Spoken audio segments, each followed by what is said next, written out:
Hi, it's John. Welcome to my channel, EV Intuition, where I'm helping you understand about electric vehicles. In today's video, I want to give you the 5 steps that you should take to become an electric vehicle owner. So let's get started.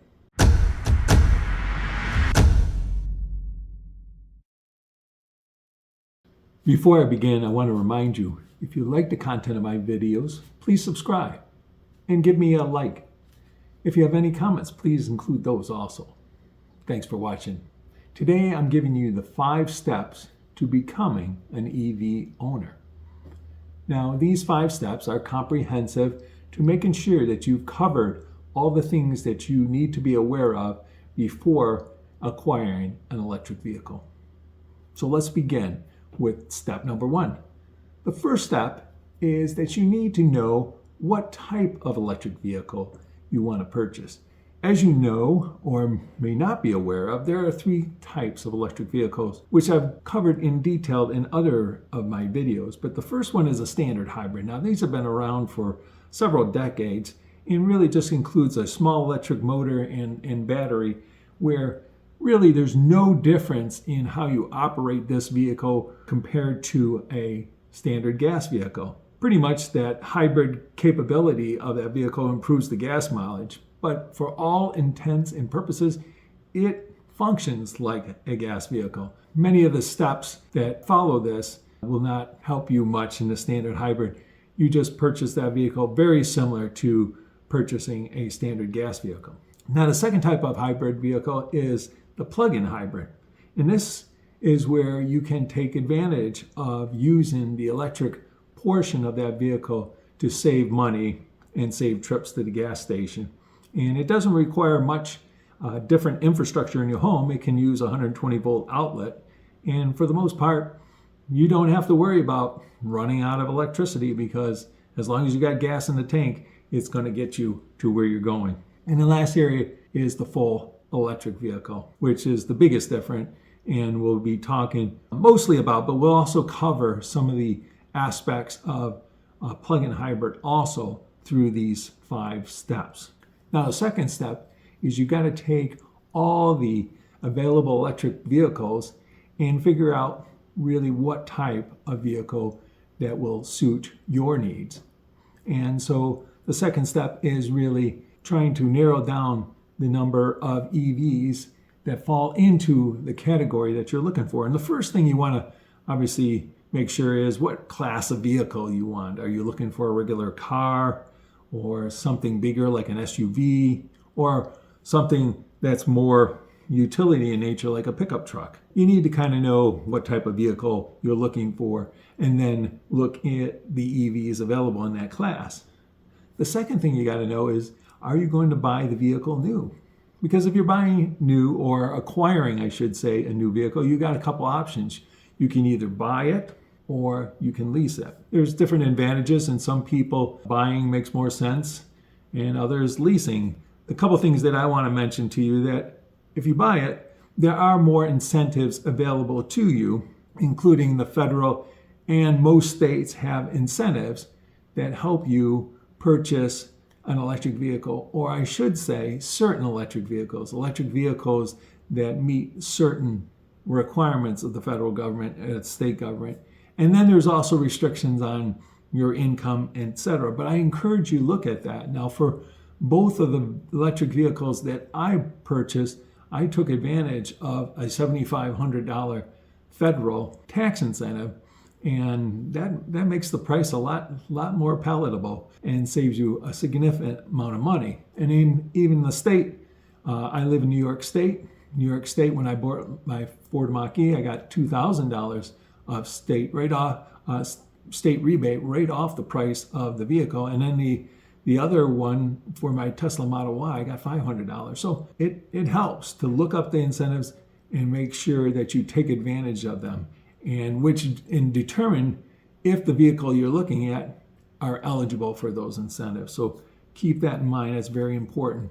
The other category is, if you're not acquiring a new vehicle, used vehicles are also a good way of stepping into the electric vehicle arena. Today, especially, there are a lot of electric vehicles on the market today at really good prices. The used market is, the prices of used electric vehicles have dropped significantly, allowing you to step into that electric vehicle arena without much money. So I'd encourage you, if you're going to buy used, to look at a couple things. First of all, check if there's a remaining warranty on the vehicle, and that will help decide, is there much risk in purchasing this or not. And also check federal and state incentives, because there are some federal incentives for buying used cars. Obviously, there's some restrictions on it. There's I think it's got, the price of the car is got to be under $25,000. And the other thing is, it's got to be purchased from a dealership.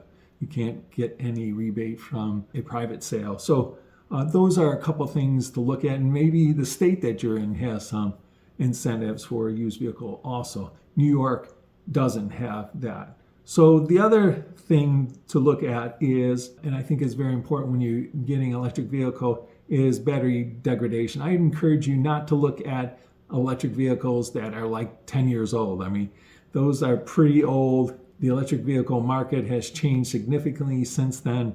I would stay with an electric vehicle that's 5 years or newer if you're looking at a used vehicle. And the other thing is, inquire about battery degradation and see that the efficiency of the battery is pretty close to the vehicle when it was originally purchased. Those are the second steps. Now the second step helps you narrow this down to just a couple electric vehicles, and you know what you're going to now focus on. Now the third step, now that you've narrowed your search down to a particular few different types of vehicles, is you want to compare and contrast those particular electric vehicles against each other. And I have a list here that shows you some of the things that you ought to be aware of. Now, some of these things can be found in the literature of that vehicle and easily found. Others you're going to have to look online. Now, I'll talk about those in particular. First of all, and we've already talked about this, know the purchase price, including the incentives from state and federal government, because that's obviously a big part of it. How much you're going to put out in cash or taking a loan for in order to acquire that vehicle. So keep that in mind. The next one is the vehicle EPA's range. Now, every electric vehicle has a range, and it's important to know that to give you some indication of how far this vehicle can go without a recharge. And these ranges can go from as low as a couple hundred miles to over 500 miles, depending on the electric vehicle and the size of the battery within that. But another important aspect of that is the 70-mile-an-hour range, which is not listed on any vehicle literature. You're going to have to find that online. And the reason I say that you need to know the 70-mile-an-hour range is that if you're going to go on a road trip, a more realistic value for that range is the 70-mile-an-hour range. For example, my Tesla Model Y has an EPA listed range of 330 miles. But if I'm going on a road trip, the most amount of mileage I'm going to get without a recharge is about 270 miles. And you might say, wow, that's 60 miles short. What's the difference? Well, EVs do better at city driving than highway, and that 330 is supposedly a mixture of both of them. And I can get over 330 if I'm just driving around town. So know both those values. The other thing to look at is the EPA's MPGe rating, or miles per gallon equivalent. That tells you how efficient your vehicle is. And you can use this to compare and contrast a couple of like vehicles. For example, I'm showing you the MPG ratings of the two vehicles I owned. And notice the difference, how the Tesla Model Y has a bigger number for that MPGe, which indicates it's a much more efficient vehicle. In other words, I'm going to pay less in electric charging costs for that vehicle for the same amount of mileage compared to the Ford Mach-E. The next area is the charging connector. Now, keep in mind that we're in a transition as far as connectors go. The world is moving to the North American Charging Standard, or the Tesla standard. That North American Charging Standard is sometimes abbreviated and pronounced NACS for short.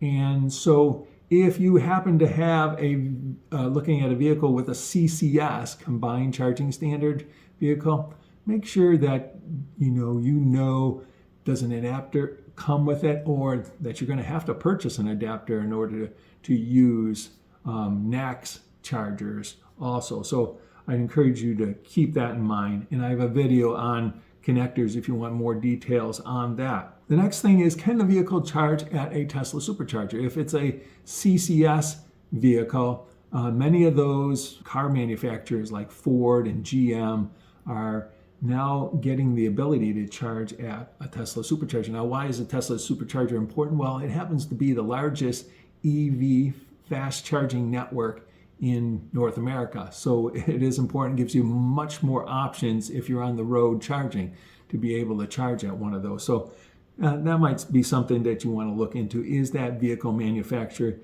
supported at a Tesla supercharger? The next thing is, does the vehicle include an AC charger? Now, AC chargers are those slow chargers, the ones that you have at your home. And we'll talk a little more about home chargers in the next step, but does one come with the vehicle? If not, you got to purchase one or acquire one in some fashion. The other thing is, know the maximum rate of that AC charger, because that can make a big difference about what type of circuit you're going to have in your garage or home to charge that vehicle. And I'll get into that a little more. The other area is DC fast charging, which is another aspect of car, is the fast charging. What is its maximum rate? That maximum rate indicates how much energy you can get in a period of time. For example, my Tesla Model Y is 250 kilowatts as its maximum rate. But that's not the only story that you should look at. The other thing is, you got to look at how that charge decreases over time as you get closer to 100%. And that's why I say one good measure of that as far as how fast the vehicle is in DC fast charging is a 10 to 80% charging time. How long does it take to go from 10% state of charge to 80% state of charge? And that can help you compare different vehicles, because there are significant differences in vehicles out there in how fast they DC fast charge. And that's the charging you do on road trips. The other thing, and this is one area that you're not going to find in any of the print, but you're going to have to maybe do some research on it, is the battery maintenance, battery management capabilities.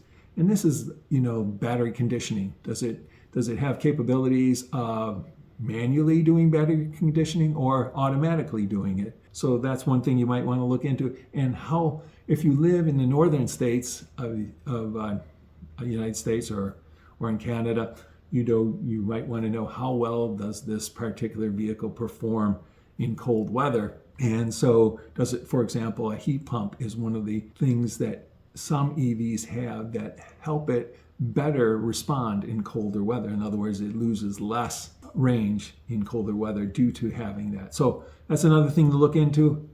Of course, if acceleration is important to you, know how much time it takes to go from 0 to 60 miles an hour. That can vary from vehicle to vehicle, and if that's important to you, you'll have a comparison for that. And the last area, which I think is pretty important, is the warranty, especially around the battery and the drivetrain. There are a few differences, but typically EV manufacturers give you at least 8 years and maybe 100,000 miles for the battery and the drivetrain. So keep that in mind. But that will help draw some comparisons on the couple EVs that you may be down to in trying to decide between. Now, moving on to step 4. Step 4 is basically your home charging environment and setting that up, knowing the plans for it and the cost of it, because you got to include that. If you're not set up for that, you're going to have some additional costs associated with setting up a home charging system in your home. So the first thing I always point out is the importance of it. If you have a home charging environment, you're going to get the convenience of electric vehicles, which I think is one of the advantages. You don't visit gas stations. You don't go out of your way to refuel your vehicle. You just come home, plug it in, go in your house, and let your vehicle charge while the car is sitting there. The other thing is, today in North America, the price of electricity is cheaper than gas. So you can go further on dollars worth of electricity than a dollar's worth of gas today in North America. So there is savings. And I've done a video in my first year of owning a Tesla. I saved $2,000 compared to driving the same amount of mileage if I had a gas vehicle versus an electric. So there's a significant amount of savings that you could take advantage of there. The other thing you got to know is, okay, where are you going to put this charger? I say the ideal thing is if you have a garage is to put it there. Why? A garage offers a location that's safe from the elements, more secure, and less prone to weather conditions. That's something to keep in mind. That I have a 2-car garage and I have my charger in my garage. Now, the other thing is, well, where in that garage might you put it? Well, you want to put it in a location that's convenient to run the cable and the connector to your vehicle's electric port. Now, that electric port varies from car to car. In my Ford Mach-E, it was on the driver's side front. In the Model Y, it's on the driver's side rear. So it varies. Make sure you know where the electric port is and where your charger is going to be in your home. Now, let's talk about requirements for charging, because let's talk about the plug-in hybrid. I haven't talked too much about that, but this is one area where this comes into play. Now, you only need a 120 volt outlet for a charger that's good enough for a plug-in hybrid because it has a small battery. And the range of those vehicles are typically anywhere from 30 to 50 miles. So it's not going to take a long time to charge it. So you could use a 120 volt outlet and plug your charger into that, and it would still typically charge your vehicle fully overnight. Once again, where is your outlet, and is it handy to put a charger next to it and still get to your vehicle's electric port?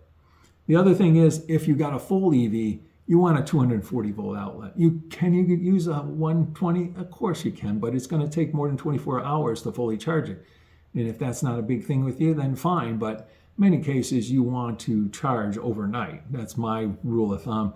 Fully charge overnight. 240 volt is the voltage, but the amount of current can vary quite a bit between chargers and the amount that your vehicle can accept. Let me give you an example. My Ford Mach-E would only pull 30 amps at 240 volts.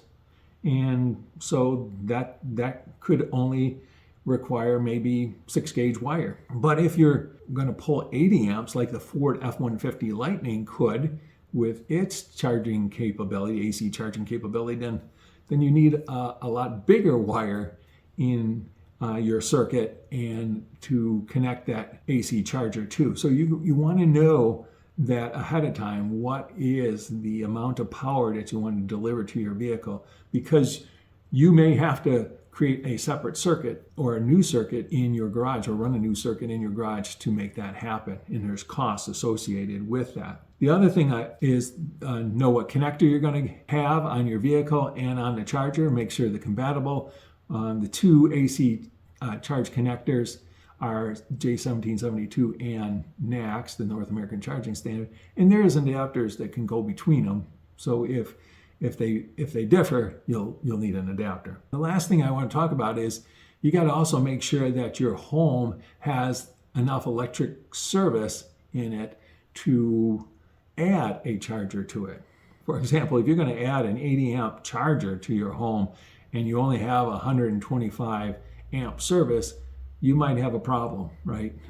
It might blow the main breaker in your home, and you'll be having problems when you're charging your vehicle. So the other thing you want to look at is, what's your electric service to your house? Well, you may ask, how do you do that? Well, look at your main circuit panel, and I'm showing you a picture of mine right here. And if you look at the top portion, there is a main breaker there, and that main breaker indicates how much, or what's the maximum amount of amps that your home will accept from the electric service.